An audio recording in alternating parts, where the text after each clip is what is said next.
Bapak Presiden yang terhormat, mohon untuk diaudit dan KPK tolong usut tuntas masalah kami ini.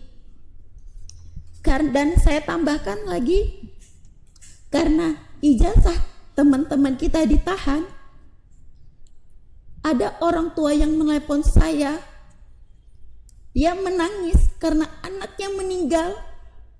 Untuk meletakkan gelar dokter dia tidak bisa, padahal kami sudah jadi dokter. Hanya gara-gara ijazah kami yang ditahan, untuk gelar dokter itu tidak bisa kami pakai.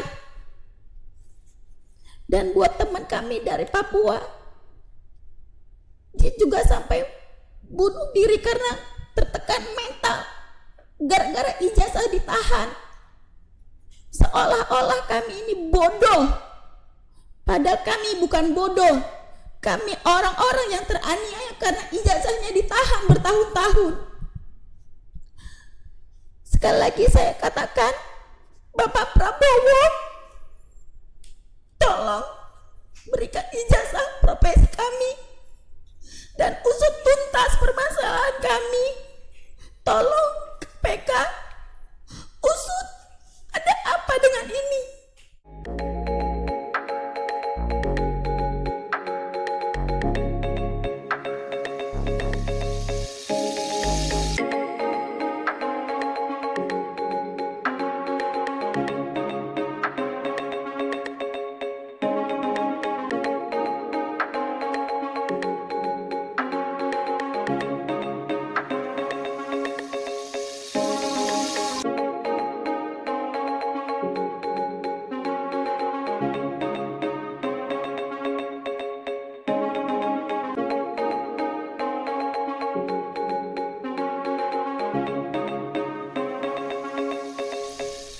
Assalamualaikum warahmatullahi wabarakatuh. Selamat malam teman-teman dan sahabat Nusa Viral dimanapun kalian berada. Bahagia sekali kami pada malam hari ini bisa hadir kembali di ruang dengar teman-teman semua dengan tamu-tamu yang sangat luar biasa. Malam hari ini kami kedatangan para dokter. Mereka dokter-dokter muda yang tadi pagi melakukan aksi memperjuangkan hak-hak mereka sebagai dokter di Kemendikti Saintek. Mereka tadi pagi berorasi di sana memperjuangkan hak daripada ijazah profesi mereka. Pada malam hari ini juga hadir bersama kita semua koordinator aksi dari pagi. Beliau adalah Dr. Mika Wirdani. Selamat malam Dr. Mika. Assalamualaikum warahmatullahi wabarakatuh.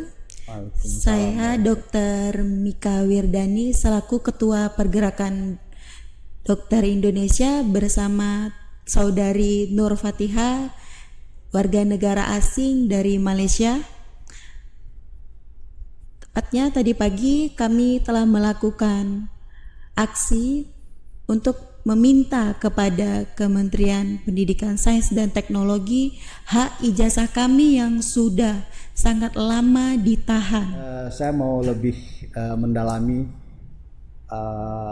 apa sih sebenarnya yang Dr. Mika bangun dengan teman-teman ini selaku koordinator itu, apa tadi pagi yang Dr. Mika lakukan di lokasi aksi tadi pagi. Silakan Dr. Mika.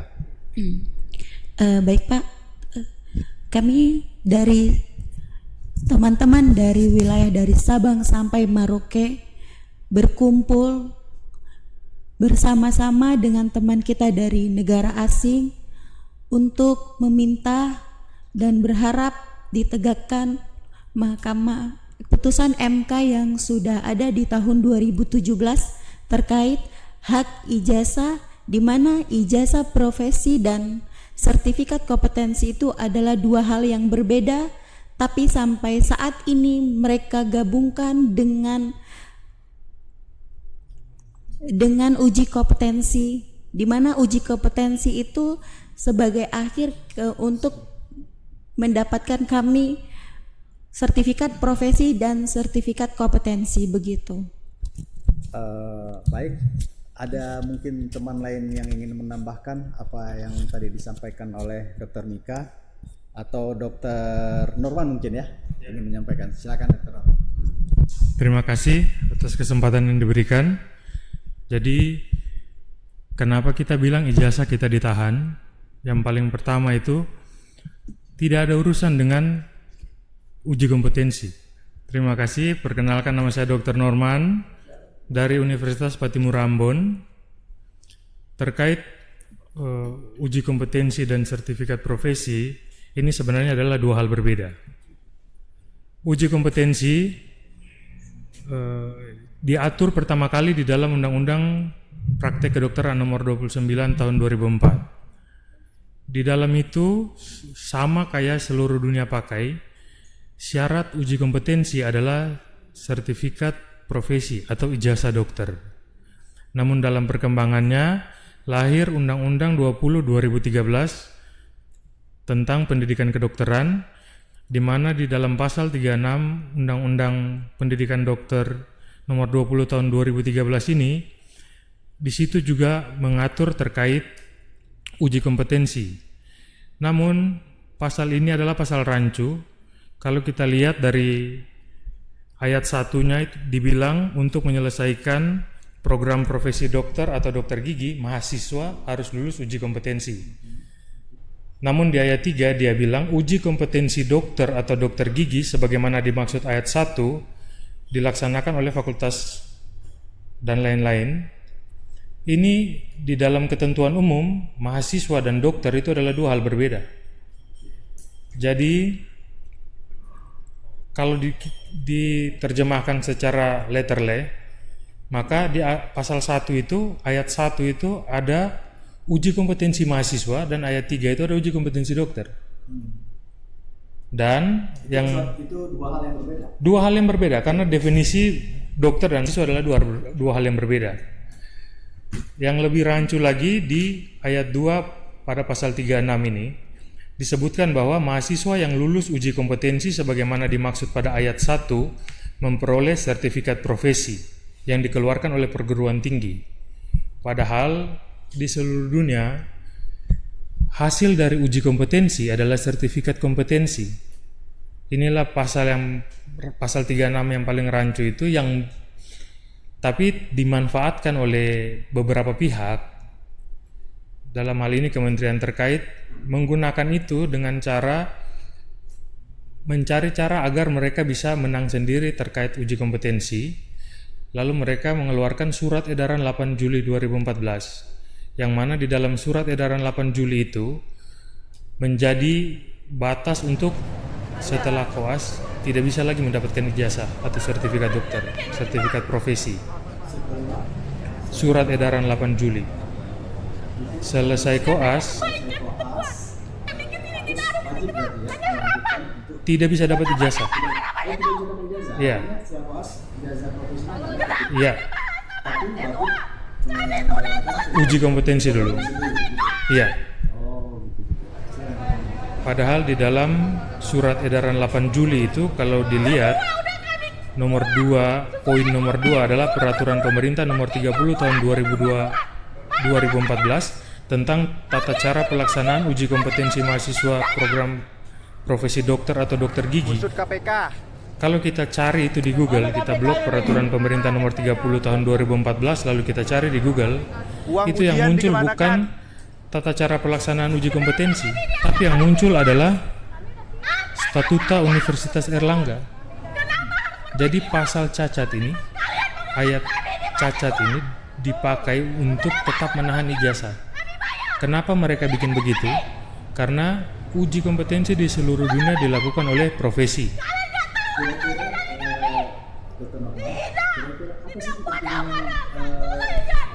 Kepentingan pihak yang menahan ijazah ini, pihak kampus atau pihak IKTI kalau boleh tahu? Dikti pendidikan tinggi yang mengapalai kampus-kampus. Jadi kalau kita bilang dikti yang tahan atau kampus yang tahan, tidak ada bedanya. Mereka berdua sekongkol saja untuk menahan ijazah itu. Oh, udah ada kolaborasi. Iya, kolaborasi. Iya. Lalu pasal rancu ini pernah diujikan di MK, Mahkamah Konstitusi. Ada pihak-pihak yang ingin menyamakan frasa sertifikat profesi dan sertifikat kompetensi disatukan. Itu ditolak MK melalui putusan MK nomor 10 tahun 2017. Di dalam amar putusannya dijelaskan bahwa sertifikat profesi didapat setelah selesai menempuh pendidikan profesi. Sedangkan sertifikat kompetensi adalah kemampuan yang diakui untuk melakukan praktek mandiri keilmuannya setelah melalui uji kompetensi. Jadi MK menolak itu. Jadi harusnya sejatinya dari tahun 2017 itu kita harus patuh terhadap putusan MK itu. Karena putusan MK final dan mengikat. Harusnya itu diikuti, tapi sampai dari 2017 sampai sekarang ijazah kita ditahan. Tidak ada upaya untuk kembali ke MK untuk menggugat ulang karena ternyata pihak kampus ataupun Dikti tidak menjalankan putusan MK. Setelah ada hukum lain. Terima kasih. Setelah ada putusan MK 2017 itu, ada pihak-pihak yang juga menggugat, lalu lahirlah putusan MK nomor 80 tahun 2018 sama. Mereka tetap ingin menyatukan frasa sertifikat profesi dan sertifikat kompetensi. Kebetulan di 2017 saya dapat putusan MK itu, 2018 bikin saya datang ke sini untuk berjuang. Dan satu persidangan di MK itu butuh biaya tidak sedikit. Sementara ketika ijazah kita ditahan, selesai menempuh pendidikan profesi, kita jadinya itu, kawan-kawan ini jadinya pengangguran. Jadi bagaimana caranya mereka mengumpulkan uang untuk bersidang, sewa ahli hukum untuk masuk ke MK, berperkara berbulan-bulan. Jadi yang kita pakai, yang kita pegang adalah putusan MK final dan mengikat. Bahkan kita sudah pernah coba ke Mahkamah Agung pun mental, tidak bisa, tidak dapat apa-apa. Padahal setelah putusan MK itu, bahkan Dikti masih sempat mengeluarkan aturan-aturan yang seakan-akan tidak mengindahkan putusan MK itu. Kemudian bahkan di 2020-an ini mereka juga mengeluarkan satu aturan tentang penomoran ijazah dan sertifikat profesi nasional, yang mana kawan-kawan ini dipakai batas masa studi. Itu salah satu dampak yang paling buruk dengan ijazah tertahan. Jadi ketika kita sudah selesai koas, harusnya telah selesai pendidikan profesi, harus dapat sertifikat profesi. Tapi karena ijazah ditahan, jadi setelah koas kita tidak mendapatkan sertifikat profesi dan harus menunggu untuk ikut uji kompetensi, dan tanpa ada status atau pekerjaan yang bisa kita ambil. Apakah kompetensi itu wajib ya, berarti ya, wajib untuk dijalankan oleh setiap dokter yang setelah selesai profesi ya, begitu ya? Kompetensi wajib kepada dokter yang ingin melakukan praktek klinik atau klinisi. Oh, berarti kompetensi itu diwajibkan bagi mereka yang mau mendapatkan surat izin praktek ya? Benar. Gitu. Artinya kan begini, Dokter Norman, andai kata seorang dokter itu tidak akan melakukan praktek di luar profesi dia, artinya tidak mengambil sertifikasi kompetensinya, bisa saja kan? Bisa, sangat-sangat bisa. Ini kalau mau kita ada kawan satu di sini, mungkin dia bisa jadi contoh hidup yang ada di sini.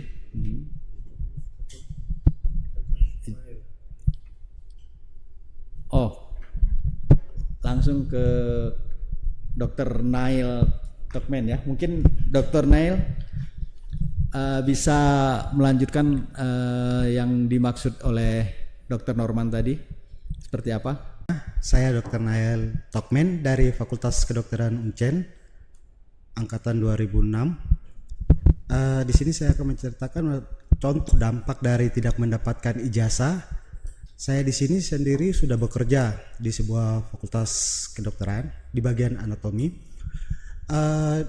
Kalau di dunia pendidikan pasti kita akan mendapat suatu ijazah profesi itu untuk menjadi seorang dokter. Izin saya potong Dr. Nail. Dr. Nail berarti sekarang belum mendapatkan ijazah sertifikat kompetensi, tapi sudah mempunyai sertifikat profesi dan sudah bekerja di rumah sakit atau di kampus gitu ya.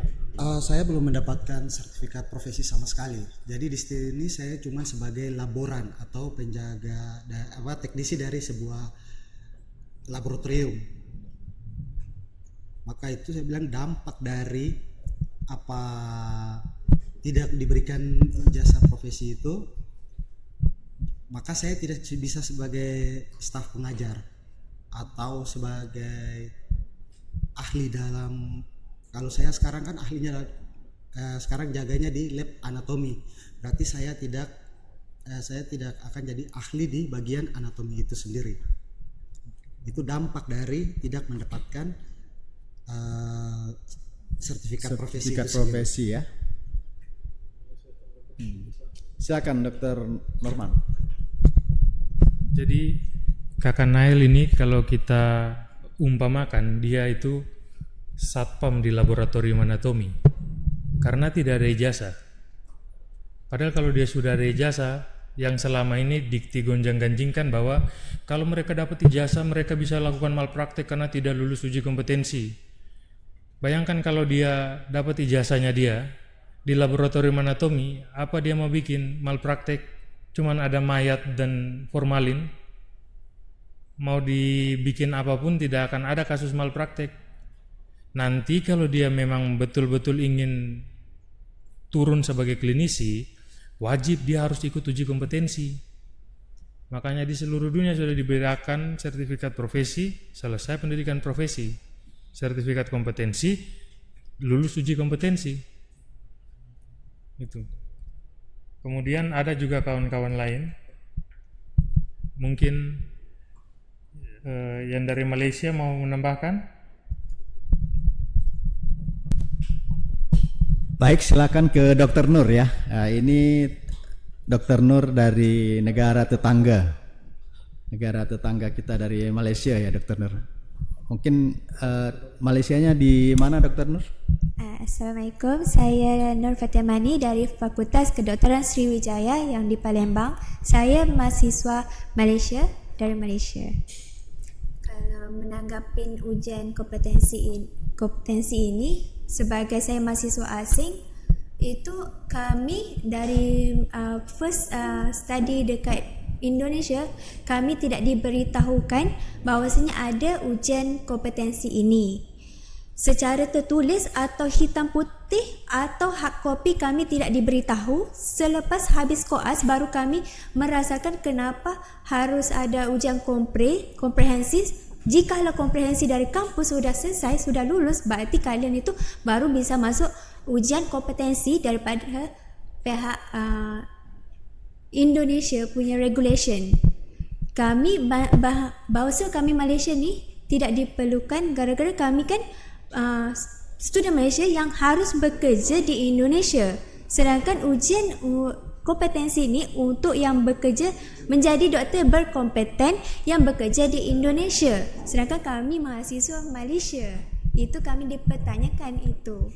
Berarti sederhananya buat Dr. Nur sertifikat kompetensi itu tidak begitu sangat-sangat dibutuhkan untuk berkarir di Malaysia. Kalau menurut saya dari regulation Malaysia menuruti regulation Indonesia. Tetapi kenapa kami dipertanggungjawabkan sebagai mahasiswa asing yang harus ujian ini? Artinya bahwa Dr. Nur juga harus menjalankan pendidikan kompetensi ya. Betul sekali. Tetapi sebenarnya Malaysia nggak butuh itu ya? Sepatutnya kami balik ke Malaysia itu langsung ada ujian di sana. Mungkin saya tambahkan sedikit, maaf ya. Jadi uji kompetensi itu di seluruh negara beda-beda. Karena Indonesia beda dengan Norwegia, Indonesia beda dengan Malaysia, beberapa penyakit mungkin sama, beberapa penyakit bisa beda dengan Amerika. Jadi masing-masing negara itu punya standar kompetensi dan syarat-syarat uji kompetensi yang berbeda-beda. Nah, ketika kita dapat ijazah kita, misalnya saya, kalau misalnya saya nikah dengan Nur, terus saya pergi ke Malaysia pun, saya bisa uji kompetensi di sana dengan standarisasi Malaysia punya. Tapi dengan ditahan ijazah ini, bikin ya kita tetap jadi pengangguran. Yang kami herankan juga kenapa anak-anak Malaysia ini juga mengalami hal yang sama. Padahal kalau mereka dapat sertifikat profesi tanpa uji kompetensi, yang uji kompetensi dokter Indonesia, berarti kan mereka tinggal pulang dan jalankan uji kompetensi yang ada di negara Malaysia. Karena setiap negara itu uji kompetensinya beda-beda. Mungkin Nurnya mau tambahkan lagi? Baiklah, terima kasih Dr. Norma untuk menambahkan. Bagi saya tu uji kompetensi ini untuk pelajar Malaysia itu tidak diperlukan untuk memenuhi syarat persyaratan. Yang penting kami menuntut hak ijazah kami selama kami kuliah profesi. Ijazah profesi itu diperlukan untuk kami supaya kami tidak ditandai sebagai mahasiswa. Kami bukan mahasiswa, kami milik negara. Kalau kami pelajar Malaysia ni ada ratusan, jadi kami menuntut ijazah kami untuk pulang ke Malaysia. Kami untuk biaya ajar dari pre-klinik, dari first semester pre-klinik dari USRI $4,200 menggunakan currency USD. Sehabis klinik 3 tahun 5 bulan, kami lanjut ke koas. Itu berbeza lagi biayai, itu sekitar $6,200. Jikalau sudah habis koas, kami lanjut ujian kompetensi ini dari negara, diselenggarakan oleh negara. Jadi kami tu bertele membayar $6,200 untuk satu semester biaya untuk melanjutin ujian kompetensi tanpa menggiatkan kuliah di kampus saya sendiri. Baik, mungkin lanjut ke Dr. Fahmi. Mungkin apa yang ingin disampaikan dalam kesempatan ini? Silakan Dr. Fahmi. Baik, Assalamualaikum warahmatullahi wabarakatuh. Terima kasih. Perkenalkan, saya Dr. Fahmi dari Aceh, mewakili rekan-rekan dokter se-Indonesia, ya kan? Jadi banyak sekali dampak yang yang terjadi daripada sistem ini. Contohnya seperti ini. Kalau kita orang Indonesia belajar atau sekolah kedokteran di luar negeri, begitu selesai dari luar negeri mau masuk Indonesia, mau praktek di Indonesia, kita tuh diuji lagi kompetensi di Indonesia. Ujiannya bukan hanya teori, tapi prakteknya juga diuji, OSCE namanya. Artinya ini sama halnya seperti pernyataan dari adinda kita tadi, Dr. Nur mengatakan ketika mereka selesai pendidikan di Indonesia, mau balik lagi ke Malaysia, itu mereka di Malaysia juga akan diuji kembali. Nah, artinya kan sia-sia. Nah, seharusnya yang didapatkan itu adalah ijazahnya gitu. Nah, ijazahnya. Nah, mengenai ijazah ini si dokter berhak memilih. Oh, pasien saya ini di dunia klinisi, saya ingin pegang pasien, ingin layanan pasien. Uji kompetensi wajib. Itu tidak boleh, tidak. Tapi kalau misalnya kita mau, apakah boleh seorang dokter menjadi kepala bank? Boleh. Tidak ada masalah. Boleh. Apakah bisa dokter itu menjadi kepala perusahaan? Boleh. Jadi memang dia di level manajerial. Tapi ketika dia bersentuhan, harus pegang pasien, layanan pasien, itu wajib karena memang kompetensinya seperti itu. Dan itu kompetensinya benar yang dikatakan oleh Dr. Norman tadi, setiap negara itu berbeda-beda. Jadi makanya hari ini kita melihat Kementerian Dikti hari ini yang ditahan. Nah, keputusan MK sudah ada, artinya hari ini kita melihat, teman-teman melihat ini Dikti membangkang terhadap keputusan. Makanya kami di sini bersama rekan-rekan se-Indonesia bangkit, artinya bukan hanya menyuarakan satu universitas saja, namun ini kita bawa nama Indonesia. Jadi hari ini kan presiden kita kan punya satu cita-cita, Indonesia sehat, Indonesia emas. Butuh banyak dokter di setiap pelosok, dan salah satu program Kementerian Kesehatan juga ingin pemerataan dokter. Kalau kita lihat di pedalaman itu banyak daerah-daerah tidak tersentuh dokter. Dan saya yakin teman-teman hari ini kalau mereka mendapatkan ijazah profesinya, saya yakin mereka siap kok untuk diuji kompetensi, dan mereka juga siap ditempatkan di seluruh Indonesia. Jadi kita ini sebenarnya anak negara, sama seperti abdi negara. Jadi satu dokter ini sangat berharga, seperti itu. Mungkin hanya itu Bang yang bisa saya sampaikan. Terima kasih. Baik, terima kasih Dr. Fahmi. Jadi saya coba membuat konklusi dari apa yang disampaikan Dr. Fahmi, bahwa perlunya sertifikat profesi itu disampaikan terlebih dahulu ke mahasiswa yang sudah menyelesaikan profesinya. Ketika mereka seperti case tadi ke Dr. Nur bahwa beliau akan kembali ke negaranya, mungkin di negaranya sendiri juga sudah punya kompetensi yang standar daripada negara, dan akan menjadi persoalan jika di sini beliau beliau harus kompetensi, ternyata di negaranya juga sendiri juga mereka harus melalui jalur kompetensi itu lagi. Mungkin yang terakhir saya coba ke Dr. Andi. Silakan Dr. Andi untuk memberikan pandangannya mengenai persoalan retaker yang tadi pagi sempat ini. Jadi permasalahan retaker ini adalah kebijakan yang sudah dilakukan sejak lama. Mungkin cita-cita dari profesor, guru besar, semuanya itu sangat bagus untuk meningkatkan kompetensi dokter di Indonesia agar lebih punya daya saing dengan lulusan dari luar negeri. Cuman dengan aturan ini agak bikin kita merasa sedih, disebabkan karena regulasi yang diterbitkan secara sepihak dan tanpa adanya kajian publik, konsultasi publik, ada keterbukaan atau menyebarkan semua informasi, aturan, regulasi. Ternyata semuanya itu ada semacam penutupan informasi, menghalang-halangi dan sembunyi-sembunyi. Jadi semua orang yang menjadi korban di sini akibat tidak adanya transparansi informasi yang diterbitkan regulasi dari Dikti. Kesimpulan yang kita ingin buat adalah sebenarnya kita tidak pernah takut yang namanya uji kompetensi. Tidak pernah takut. Saya tegaskan lagi, semua mahasiswa kedokteran maupun PTN maupun PTS tidak ada kenal takut namanya uji kompetensi.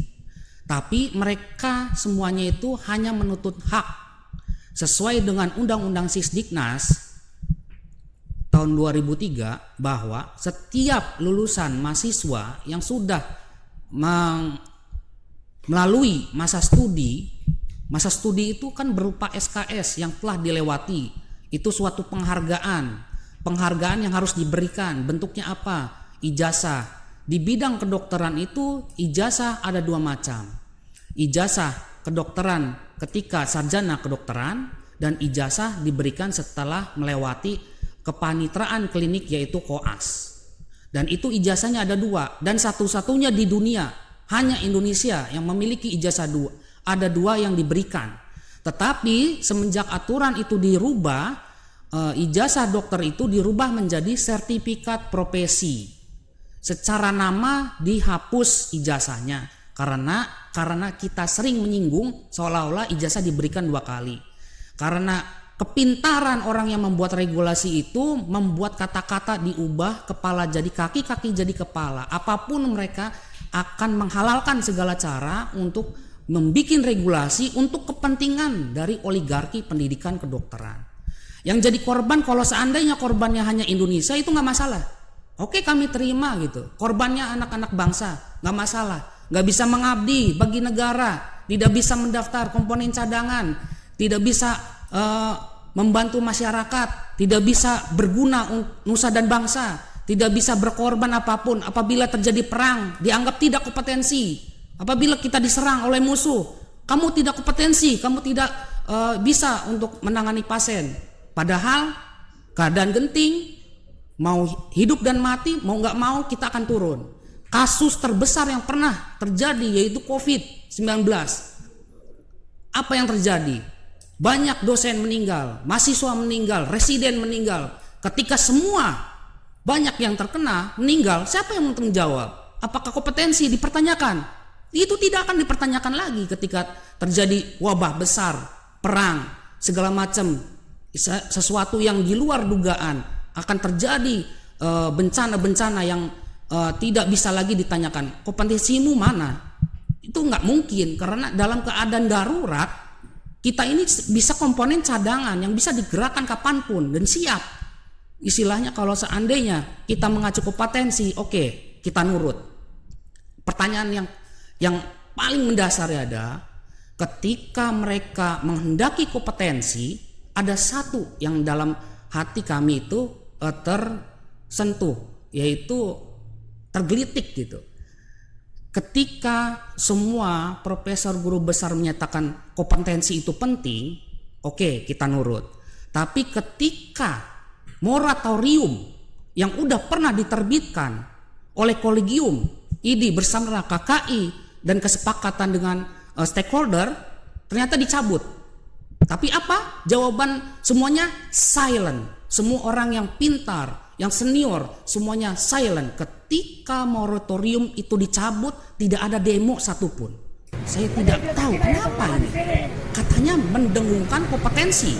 Kalau seandainya kompetensi itu penting, kita dukung. Tapi jangan mentang-mentang kompetensi itu hanya dimiliki segelintir orang.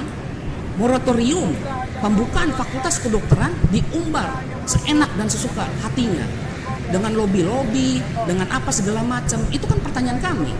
Harusnya kalau seandainya mereka menegaskan kompetensi, memperjuangkan kompetensi, harusnya moratorium itu wajib dilakukan, tidak dicabut, tapi harus diterapkan. Ini seperti menusuk orang yang lemah. Mahasiswa seolah-olah lemah. Mereka mengatakan regulasi kompetensi, mereka menusuk ke bawah, memeras semua hasil jeripayah orang tua, bahkan warga negara asing. Saya mendapatkan surat pertanyaan dari kedutaan besar, bahkan sampai salah kirim. Harusnya kementerian itu yang harus dikirim itu adalah pendidikan tinggi, tapi yang dikirim ini adalah pendidikan dan kebudayaan. Salah kirim dan ini belum ada jawaban. Jadi istilahnya kalau seandainya korbannya hanya warga negara Indonesia, kami tidak akan malu. Tapi ini sampai membawa-bawa negara asing, yaitu negara Malaysia, publik Malaysia kalau seandainya tahu, ini akan jadi hujatan. Kenapa? Karena istilahnya kalau pemerasan di dalam Indonesia, kita warga negara Indonesia udah terbiasa gitu. Kita diperas, seperti sapi perah, itu udah hal lumrah, hal umum. Tapi kalau sampai mengenai warga negara Malaysia, istilahnya warga negara asing, itu sangat memalukan. Kenapa sangat memalukan? Karena ini seandainya sampai mengetahui seluruh negara-negara luar betapa buruknya oligarki pendidikan di Indonesia, khususnya di bidang kedokteran, ini bikin malu, bahkan mencoreng seluruh pendidikan seandainya itu tersebar seluruh dunia. Apabila ini tidak ditanggapi oleh presiden kita Prabowo, seandainya anak-anak dari warga negara asing ini tidak bisa diselamatkan, saya tidak tahu lagi bagaimana hubungannya dengan Perdana Menteri di Malaysia. Apakah masih kita bisa menjaga nama baik untuk di hadapan publik Malaysia? Apakah kita ini masih bisa dihormati dengan regulasi pemerasan yang terkatung-katung dengan nasib warga negara asing? Apakah kita itu tidak peduli dengan nasib warga negara asing? Oke lah, kita ngalah. Mungkin kita ini lemah, kita ini tidak berdaya, kita ini seolah-olah seperti kutu yang tidak ada harganya, yang tidak punya bargaining, tidak ada bisa tawar-menawar. Makanya kami ini selalu ditindas, dibungkam, selalu dipojokkan, diancam, bahkan ada suruh untuk menandatangani pengunduran diri masing-masing kawan-kawan kami. Kawan-kawan kami ini kan ketika ditandatangani itu mereka diancam untuk di DO dan segala macam. Padahal mereka ini tidak ada hubungannya dengan DO, karena status DO itu keputusan yang paling tidak ada hubungannya dengan UKPPD ini. Dan ketika sebenarnya untuk masalah dikti, untuk pembayaran kami ini tiap tahun, tiap bulan yang mencapai lebih miliaran, ini belum pernah ada audit dari BPK, karena ini tidak termasuk dalam anggaran APBN. Jadi kami merasa BPK dan KPK itu perlu untuk mengaudit, bahkan kejaksaan, kalau perlu Mabes Polri. Jadi semua lembaga perlu mengaudit. Kenapa? Ini kejahatannya bukan nasional, tapi internasional. Kenapa kami sebut internasional? Karena ini ada warga negara asing yang diperlakukan tidak adil. Seandainya kalau saya ngomong akan kepada publik Malaysia, kalau ingin menuruti hukum di Indonesia seperti memakai helm, menggunakan SIM, pakai BPJS atau segala macam, itu nggak masalah. Tapi ini adalah hak yang ditahan dengan regulasi yang tidak masuk akal. Harusnya publik Malaysia itu menolak. Harusnya ketika mengikuti hukum itu, mengikuti hukum yang dasar-dasarnya hampir sama dengan seluruh dunia. Jangan bikin aturan nasional, korbannya semua warga negara asing menjadi korban untuk pengeluaran biaya-biaya yang berlarut-larut, terkatung-katung. Nggak mungkin ada kata-kata mahasiswa negara asing di DO, itu nggak mungkin. Apabila nanti ada regulasi seluruh universitas mengatakan masa studi seolah-olah anak-anak warga negara asing itu di DO, itu tidak masuk akal. Itu tidak masuk akal. Kenapa tidak masuk akal? Karena sejatinya tidak ada peraturan yang menyebabkan masa studi habis, itu tidak ada. Tidak ada namanya pembatasan masa studi. Kenapa? Karena masa studi itu dibatasi oleh SKS. Blok itu sistem, itu blok itu sistem. Pencapaian KPI-nya itu berapa SKS yang udah diselesaikan. Nah, itu adalah masa studi. UKPPD itu exit exam, sesuatu pengujian kompetensi yang tidak terkait dengan masa studi. Tapi dengan aturan baru ini, nasib terkatung warga negara asing ini sangat-sangat memalukan. Saya tidak bisa berkata-kata lagi karena ini menjaga nama baik ini sangat-sangat berat. Seandainya kalau menjaga nama baik itu hanya kita-kita saja, ya udahlah tahu sama tahu. Tapi kalau untuk menjaga nama baik secara internasional, saya tidak bisa berkata-kata, tidak bisa membela negara Indonesia ini di muka internasional. Seandainya publik Malaysia tahu kejahatan oligarki pendidikan kedokteran di Indonesia, pemerasan seperti ini, tidak ada audit, tidak ada laporan, dan mereka akan diancam masa studi dan dianggap DO, itu sangat-sangat jahat. Sangat-sangat jahat, dan kriminalisasinya ini udah sangat tingkat tinggi karena udah menyangkut nama baik negara Indonesia di mata internasional. Mungkin itu sangat emosional bagi saya. Kenapa? Karena tidak akan ada yang berani berkata seperti ini. Kenapa? Ucapan, teori, buku visioner yang mereka terbitkan tidak pernah sama dengan apa yang di lapangan. Kenapa kami seperti itu? Kami sudah baca itu buku visioner Kemenristek Dikti dan Sains itu, saya udah baca. ketika ada nama kolaborasi Kemenkes dan Dikti, harusnya SPO yang mereka anggap itu adalah suatu kerjasama, ternyata di lapangan itu ada hambatan, ada semacam pengunduran waktu, atau ada hal-hal lobby-lobby yang menyebabkan SPO antara Kemenkes dan Dikti itu tidak tercapai. Jadi seolah-olah yang kecil aja diinjak, secara antar lembaga aja ego sektoralnya tinggi, maka kami anggap kita ini korban yang lemah dan sangat mewajarkan, dan mungkin itu saja yang kami sampaikan sebagai penutup. Baik, Mas Andi, luar biasa apa yang Dr. Andi sampaikan. Cuman saya tergelitik begini ya, apakah teman-teman dokter melihat bahwa ini, adakah persoalan ini, teman-teman dokter ini melihat suatu sindikasi yang berjalan di pemerintahan antara Dikti, kampus, dan Kementerian Kesehatan, atau apalah seperti itu? Siapa yang mau jawab? Silakan. Sindikasi maksudnya bagaimana itu? Ya, ini kan uang besar kalau menurut saya, seperti yang Dr. Andi sampaikan tadi. Ya. Silakan. Untuk kemana larinya uang itu, yang paling bisa men-tracing yaitu PPATK. Karena kalau BPK, KPK, Kejaksaan, Mabes Polri itu masih bisa dibohongin. Lembaga-lembaga tersebut masih bisa dibohongin dengan kata-katanya diubah, angkanya dipecah, itu segala macam, itu bisa dibohongin. Semuanya bisa dibohongin laporan keuangan itu. Yang bisa men-tracing hanya PPATK. PPATK itu di bawah Kemenko Polhukam.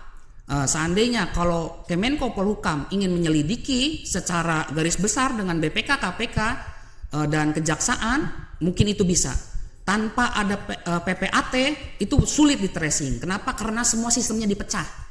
Sistemnya dipecah, rekeningnya dipecah, penyalurannya atas nama mahasiswa. Jadi istilahnya ketika diterima, ya nanti ini mahasiswa ini nggak apa-apa, ini nanti mereka beralasan berkelit. Nah itu kita udah biasa, kita ngadepin seperti itu.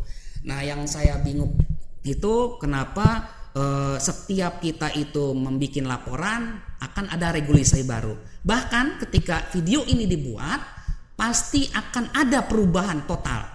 Kenapa? Karena mereka setiap diprotes bikin aturan baru, setiap diprotes bikin aturan baru, kata-kata dirubah, semuanya dirubah, kaki, tangan, kanan, kiri dirubah. Jadi mereka itu sangat lihai dan sangat pintar dalam hal bikin regulasi yang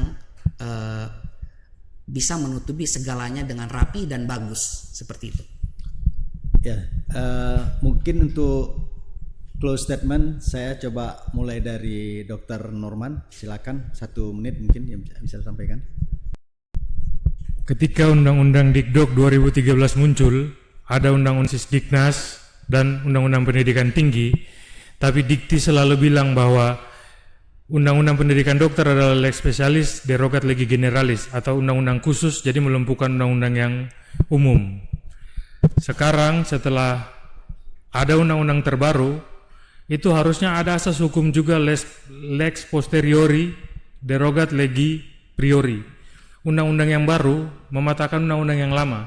Bahkan di dalam Undang-Undang 2023 sudah dibilang bahwa dengan diundangkan undang-undang ini, Undang-Undang 2013 dicabut. Tapi Dikti tetap masih bertahan dengan undang-undang yang lama. Dan yang lebih, ada satu asas hukum lagi, lex superiori derogat legi inferiori. Putusan MK itu lebih tinggi dari undang-undang. Jadi harusnya itu sudah dipakai dari 2017. Tapi kalau pertanyaan Bapak sindikasi tadi, mungkin karena sindikasi itu jadi mereka pura-pura tidak tahu atau pura-pura tolol. Itu aja dari saya. Baik, silakan ke Dr. Nur untuk close statementnya untuk malam ini. Baiklah, saya akan meng-close statement agar untuk pelajar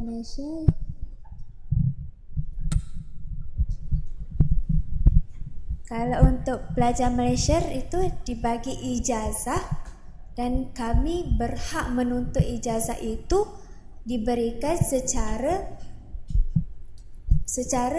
mahasiswa diperlukan selesai koas semuanya dikasih ke kami supaya kami pulang ke Malaysia, tidak ada lagi ketinggalan di sini.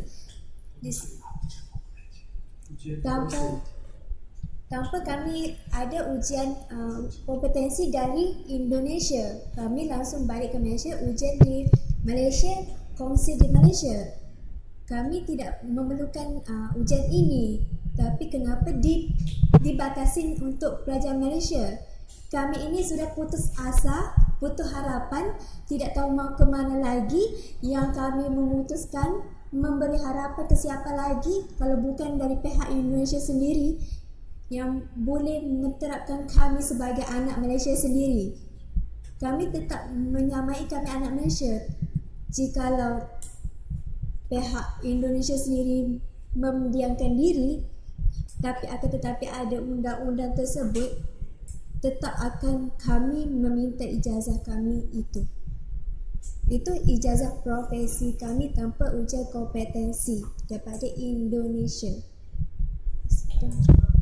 Baik, mungkin saya ke Dr. Nail dulu. Setelah itu Dr. Fahmi dan ditutup oleh Dr. Mika. Ke Dr. Nail dulu, silakan.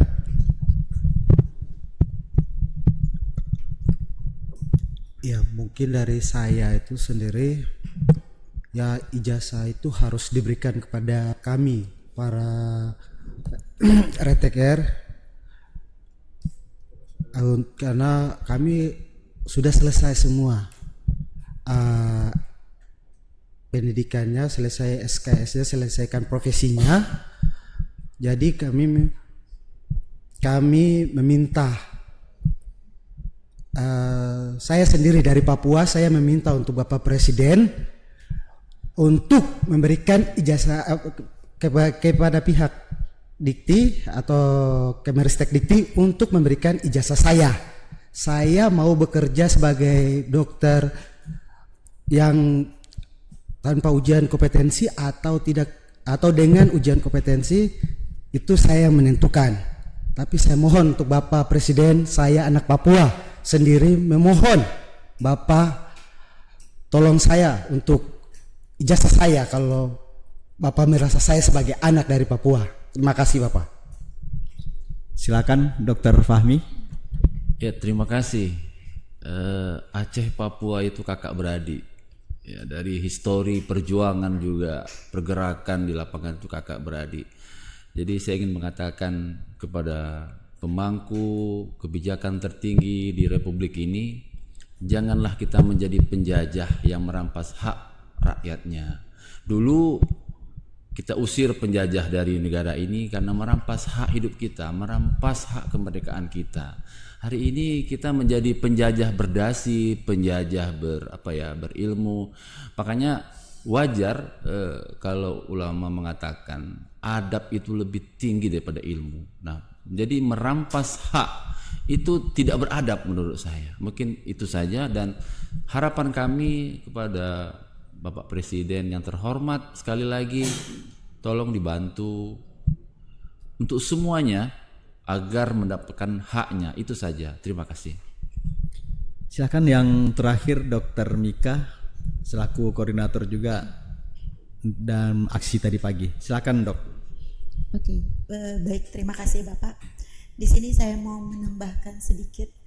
Kenapa kami selama ini bertahun-tahun lamanya selalu menggaung-gaungkan untuk meminta hak ijazah kami yang selama ini ditahan? Karena banyak dampak yang kami rasakan selama ini. Contohnya ini ada dari teman kita dari Fakultas Universitas Batam. Mereka masih dimintain uang semester senilai 24 juta per semester. Setiap angkatan itu berbeda-beda. Dan untuk uang CBT, untuk uang ujian, mereka itu dimintain senilai 410.000 dengan bimbingan sebesar 5 juta. Dan OSCE, untuk ujian OSCE-nya itu senilai 610.000, untuk bimbingan OSCE-nya itu 5.200.000. Itu ditransfer dengan nomor rekening yang berbeda-beda. Begitu juga untuk Universitas Samratulangi mereka dimintai uang semester sebesar 500.000 dengan setiap angkatan yang berbeda-beda, dengan ujian CBT senilai 500.000, ujian OSCE senilai 750.000, TOIP sebesar 438.000 dan ditransfer dengan nomor rekening yang berbeda-beda juga. Untuk Universitas Islam Sumatera Utara, TOIP bayar dengan senilai 428.000, ujian CBT 850.000, OSCE senilai 4.975.000, dan khusus untuk anak UISU Universitas Islam Sumatera Utara dikenakan biaya registrasi sebesar 250.000. Kenapa di setiap universitas ada nilai yang berbeda-beda padahal ujiannya sama? Dan kenapa ada nomor rekening yang berbeda-beda untuk uang tersebut?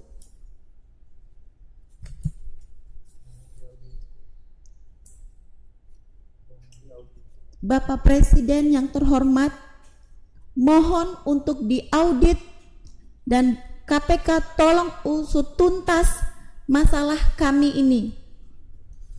Dan saya tambahkan lagi, karena ijazah teman-teman kita ditahan, ada orang tua yang menelepon saya, dia menangis karena anaknya meninggal. Untuk meletakkan gelar dokter dia tidak bisa, padahal kami sudah jadi dokter. Hanya gara-gara ijazah kami yang ditahan, untuk gelar dokter itu tidak bisa kami pakai. Dan buat teman kami dari Papua, dia juga sampai bunuh diri karena tertekan mental gara-gara ijazah ditahan. Seolah-olah kami ini bodoh, padahal kami bukan bodoh. Kami orang-orang yang teraniaya karena ijazahnya ditahan bertahun-tahun. Sekali lagi saya katakan, Bapak Prabowo, tolong berikan ijazah profesi kami dan usut tuntas permasalahan kami. Tolong KPK usut, ada apa dengan ini? Mungkin itu saja. Terima kasih Bapak. Terima kasih Dr. Mika. Bapak Prabowo yang saya hormati, Bapak Menteri yang kami hormati, Anda sudah mendengar mereka dokter-dokter yang teraniaya hanya karena ijazah profesi mereka tidak bisa mereka dapatkan setelah mereka selesaikan semua kewajiban mereka di kampus. Ada yang sudah meninggal, ada yang mengambil jalan untuk bunuh diri. Ini bukan suatu jalan terbaik, Bapak Presiden yang kami hormati. Bapak sudah mendengar sendiri, mungkin tadi Dr.